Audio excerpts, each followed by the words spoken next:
All right, in this last example for chapter 5, we are going to go over how to find a bound on a contour integral. And this is actually a very helpful idea, bounding integrals, and we'll use it again later. But for now, we're trying to bound the contour integral of e to the z over z plus 1 over the circle of radius 4 centered at the origin. So to do this, we're going to apply the bounding theorem.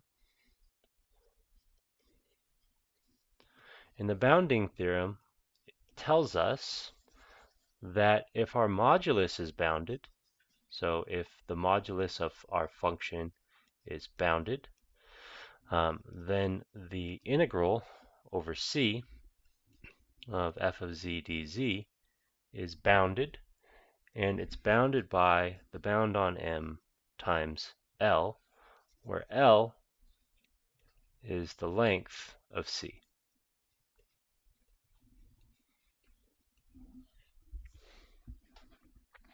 Okay, so we have the circle of radius 4. Its length is its circumference. So what's the length of C? Well, in this case, our L is going to be 2 pi r. So that's 8 pi. So our L is 8 pi. So to find a bound on this contour integral, we just need to bound the modulus of the integrand. So let's do that. So let's look at this e to the z over z plus 1. We want to bound that expression. And the trick here is to notice that z plus 1, all right, what we're going to do is we're going to sort of exchange the z plus 1 in the denominator for a constant. And the way in which we can exchange and still preserve the less than, we need to write like the less than or equal to, right? So the way in which we can exchange something in the denominator and preserve the less than is to make the denominator bigger than something. So the trick here is to say, hey, this is really z minus minus 1. And we can use the reverse triangle inequality to say this is bigger than or equal to the modulus of the first term minus the modulus of the second term. So that's modulus of z minus 1. Now this is helpful because, well, first of all, our inequality for the denominator is going the right way. It's the opposite of what we want. But also, the modulus of z is fixed when we're on c. The modulus of z is 4. So when we're on c, this is 4 minus 1, which is 3. All right, so what this is going to tell us then is it's going to tell us that this guy that we want to bound, well, first of all, the modulus is compatible with division, so we can break it up like that. But then we can exchange the denominator for something it's smaller than, or sorry, for something it's larger than, and that's going to create a larger expression.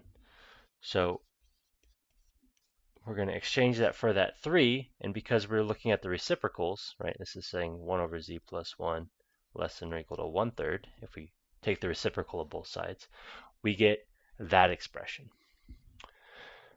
All right, great.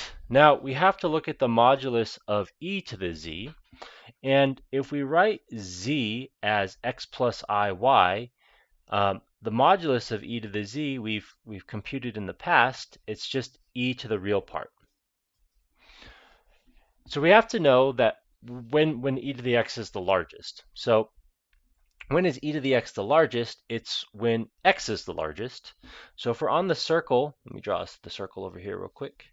If we're on the circle that is vaguely circular, sorry, of radius 4, when is the real part the largest? Well, it's when you're on the far right point over here. So this is z is 4 plus 0i.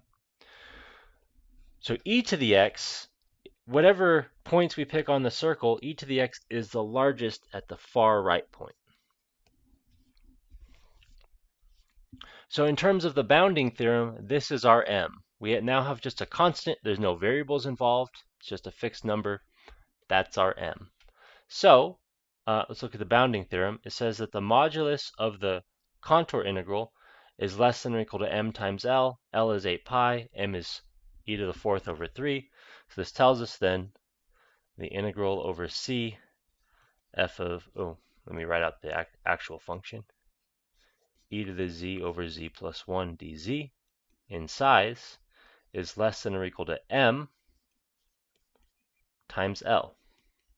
So it's 8 pi e to the fourth over 3. And if we cared, specifically what that value was, we would compute it. But as far as we're concerned, that's a perfectly good value to bound our modulus of our contour integral.